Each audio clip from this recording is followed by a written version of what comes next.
My opinion will turn out to be the biggest story of modern history. And you sure will be on the forefront of that, by the way, which I think is very awesome. We're all in it together. We are in it together, that's for sure. This, by the way, is funny. I just pulled this out of my shelf yesterday. I thought it was interesting. You were born in '68. Yes. This was '67. Oh, wow. This is flying saucers and UFO reports. So you're saying that this right here is older than me? That is correct. That's impossible. What's interesting is that can be framed. Yeah. That is so cool. And what's interesting is they even speculated about the moon landing in that because it happens 2 years later. So they're like, what are we going to find on the moon? And it's a really interesting thing, but that's a gift for you. I wanted you to have that. Oh my gosh. And there's some really interesting cases in there too that, as you know, there's so many cases that, for lack of a better expression, fly under the radar. Yeah. There are thousands of cases out there, and if you go through, obviously, National Archives and all these other, or old books like the Lorenzens, or we're finding out about cases. You can read a new case every day for 10 years. This is really cool. I got to interview Kenneth Arnold's daughter, Kim Arnold. She's in the phenomenon. Yeah. And I got to spend a couple of days with her and her daughter.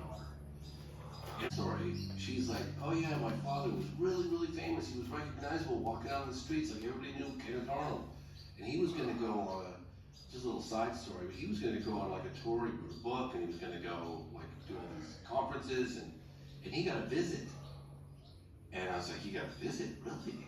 She goes, oh yeah, he got a visit from men in suits, came in, and they made it very clear he was not going to be doing that. No way, he got spooked. He got majorly spooked. She said, early. So that was my first experience hearing about the so-called, men in suits. I hate to use the word men in black because it's got so much baggage. Disney.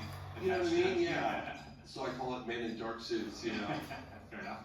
But it was like, that really kind of started in 1947, and I reported on it even recently in the program. But in any case, as a side. You think that was Blue Book? No, that was before Blue Book. That was way prior. It was before I think anything really started, because you had Project Sign, which started at some point in 47 or 48. Then you had Project Grudge. So what was that? I don't know. Yeah. I don't know. But he was going to go on tour, and they came and visited him, and they threatened him. According to her, this is what she told me. It was her dad. Wow. Like, they threatened him. Like, this is the McMinnville, Oregon case. Right. That she got a visit. It was Paul and Evelyn Trent. And Evelyn had talked about her husband was out of town, and this guy showed up and rummaged through her home from some unknown government agency. And that was 1950. Then I heard about it with Rex Heflin from, I think, Santa Ana, 65. He had a visit with these guys in suits. And I ignored that one, didn't report on it, didn't report on the 50 one, didn't report on the one from the Phoenix Lights case. And then I heard a number of other cases in the United States. Then I heard about some cases in Europe, didn't report on it. Always American? Yeah, always. There's an unknown government agency in the U.S. Yeah, that has the ability to reach anywhere. Like I even interviewed a General Parviz Jafari from the 1970s UFO incident over Tehran, Iran. Fascinating case. And he told me, it's like, yeah, the next morning, like the encounter happened in the middle of the night. The next morning, a couple of men from the United States government, I don't know what agency they're from, they were there, poking around, asking questions. I was like, really? I didn't report on the history of my investigations and my filmmaking. I had heard about Close Encounters of the Third Kind. Of course, I mentioned the Roswell incident, one of my first films, but in terms of like an alleged Close Encounter of the Third Kind, when you've got witnesses reporting entities, beings, creatures, whatever, connected to the craft, that to me was a slippery slope, and I just avoided it for over 20 years. Probably 25 years, I don't know. And it was same with the MIB. Because I just thought, like, A, I can't prove it. It just sounds so out there. Yeah. It just sounds kind of crazy. It sounds cliche almost. Sounds cliche, exactly. And so I finally said, oh, the hell with it. And then, actually, I reported on a lesser version in the phenomenon with the 1966 UFO landing at Westall Primary School. Yeah. Shane Ryan is very grateful for all the work he's done in that case. But that's when we got a hold of this science teacher named Mr. Greenwood, and he went silent for 50 years. In fact, when I arrived in Australia, people were even like the long-term UFO researchers like, don't even bother, you'll never come forward. Wow. And then, so we found out he had a visit from men in suits, and they scared Was it Air Force? Yeah, he wasn't sure, like 2 were in uniform, 1 was not in uniform, but they basically intimidated him and scared the bejesus out of him. 5 or 6 prints of its diamond shaped, like this diamond shaped craft with military I was like, whoa, you saw that picture? He goes, yeah, man, we had a poster on the wall. So I like mildly chased after that case because they kept saying, Nick, who was your predecessor? Like, what about people aren't retired? They wouldn't have thrown that picture away. He goes, well, at some point the poster was no longer on the wall. And like, I'm not sure. I said, well, they didn't throw it away. I can assure you that did not get thrown away. Something's got to happen. I was pestering him for, for a long time. And then we cover that case, thank God, to David Clark, because David Clark was going through some redacted documents that were released through FOIA. I don't know what the British equivalent would be. And he saw this thing that said, so-and-so, the former ARIA press officer blacked out, in 1990s. Like, who was the press officer in 1990? Craig Lindsay contacts him. He managed to keep one of those prints. But so thanks to David Clark, we had a print. Yeah. We had the only military, I guess he would be military, Royal Air Force press officer, Craig Lindsay, who the only known person to have interviewed the witnesses. So we had him come on camera. We had the print. We had Nick Pope at the former UFO desk at the MOD talk about the case. The only thing we were missing was like, what about the witnesses? What about the people that took the photograph? Where are they? And at the last minute, this guy came on, he's so important, like, did I pester him? Did I upset him? Maybe I pushed him too much? Like, David's like, no, man, it took me 2 years to get it written out of him, so that's kind of his nature, and so one night he finally calls and he'd had a couple of pints and he's like, I'm ready. I think he was clearly nervous from the whole experience. I'm ready. Well, he uses a lot of expletives. And it was a brilliant interview. I remember it was Lance Muggia, it was Donnie in the room, it was my sister, myself, and I think we had one other person. I'm trying to remember the other one that night. And he calls and we get the whole thing, we just capture it on camera. We're going through the interview and he's like, fucking wise a fucking goose. And I made a couple of bucks. I would say 2, maybe 3. I was like, in the whole movie, he goes, yeah, anything more than that, and yeah. So he ate up your entire buck budget for the program.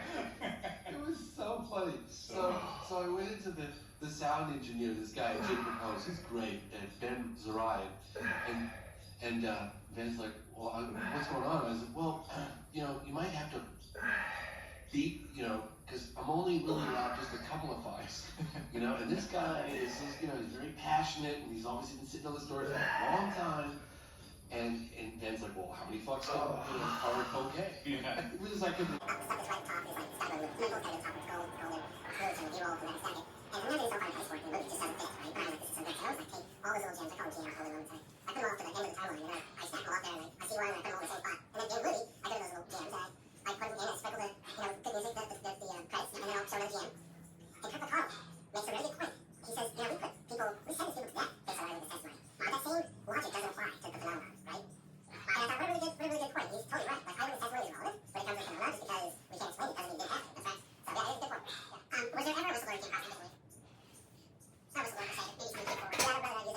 it's a deliberate effort to obfuscate the whole thing.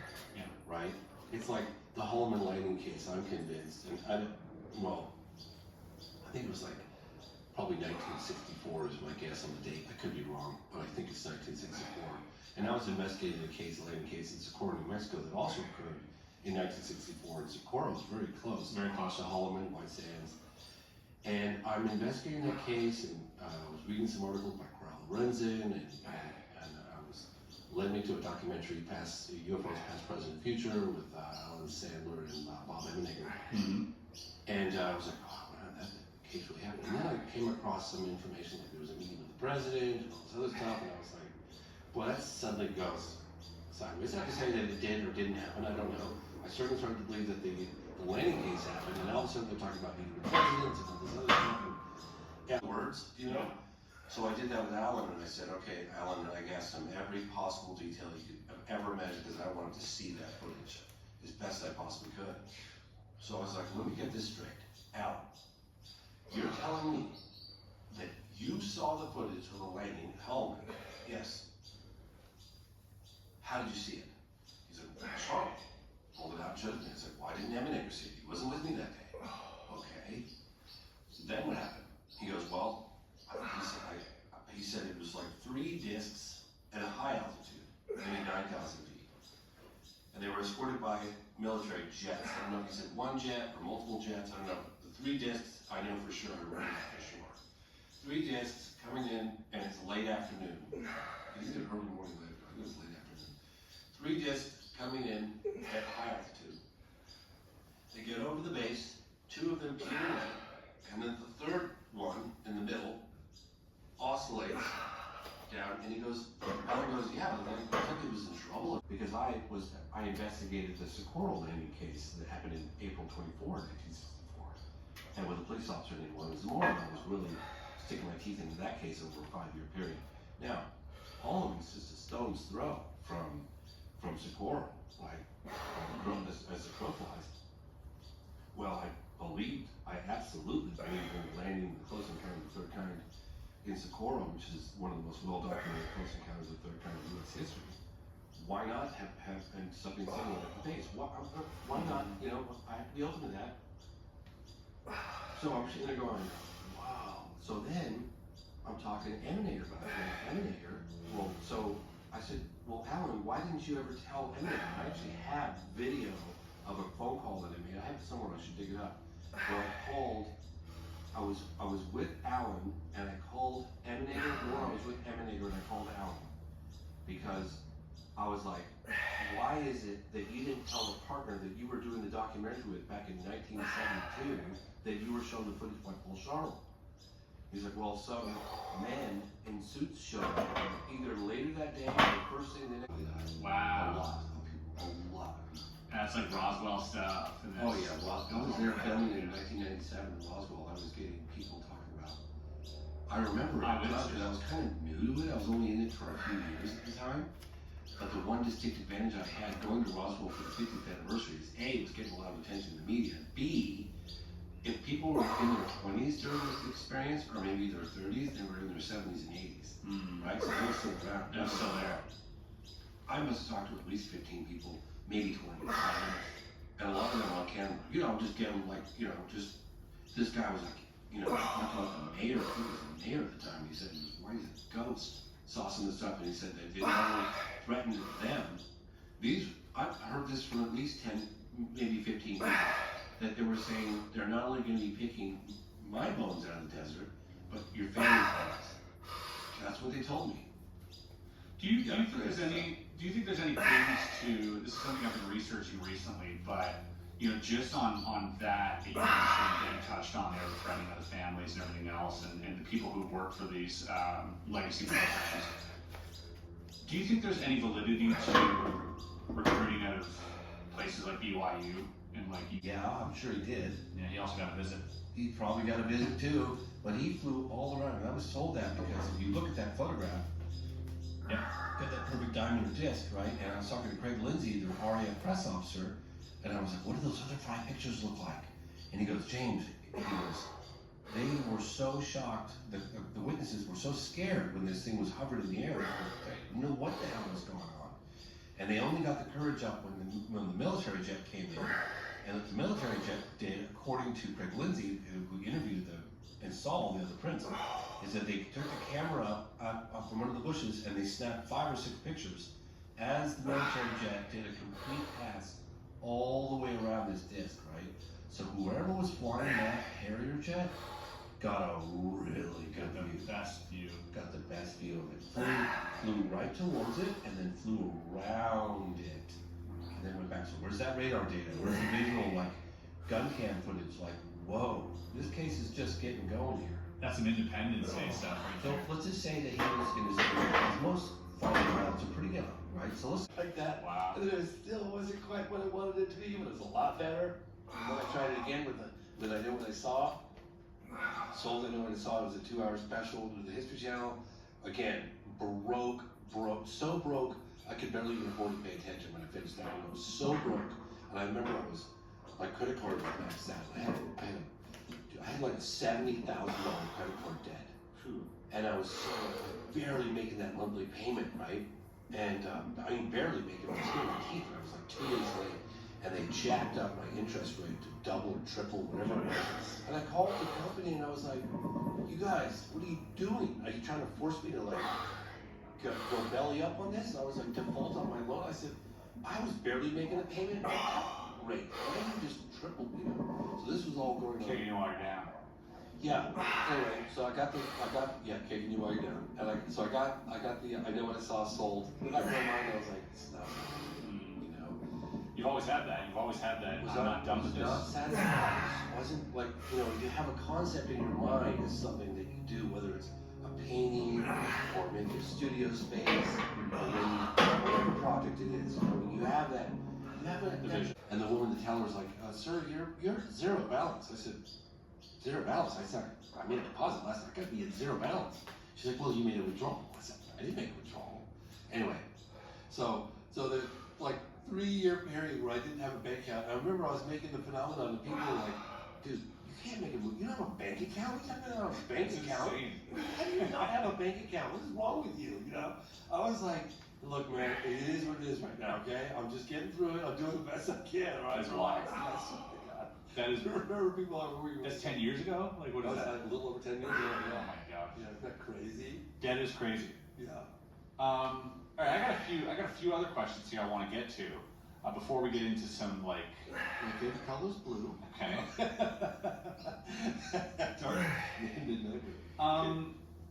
I wanted to talk about a little bit about we touched on this earlier, and you touched on with the Men in Black how you were kind of uncomfortable with the term Men in Black because it's a little cliche.